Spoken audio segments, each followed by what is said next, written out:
कलात के तहसील मंगचर में तहमीर शुदा पिंजही डैम में आलिया मानसून बारिशों के सैलाबी रेलों की आमद जारी।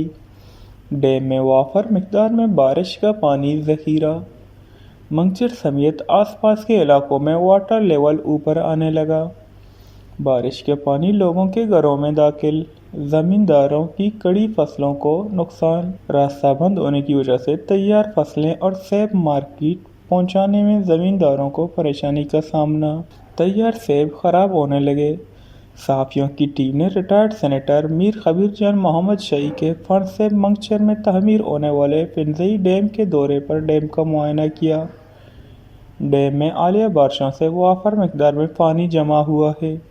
अवामी हलकों और ज़मींदारों ने मीर खबीर जान मोहम्मद शई की ख्वाहिशों को सराहते हुए कहा कि मज़कूरा डैम में पानी जमा होने से ज़राअत का शोबा मज़ीद तरक्की करेगा, जबकि ज़मींदार तबका समेत अवाम मुस्तफ़ीद होंगे। वाटर लेवल ऊपर आने और बारिश का पानी ज़ाया होने से महफूज रहेगा। हुकूमत बारिश के लाखों क्यूसेक पानी को ज़खीरा करने के लिए इक़दामात उठाकर बल्चिस्तान समेत कलात ज़िला में डैम्स तामीर करके बारिश के पानी को ज़ाया होने से बचाएं, ताकि अवाम इससे मुस्तफ़ीद हो सकें। वश न्यूज़, कलात।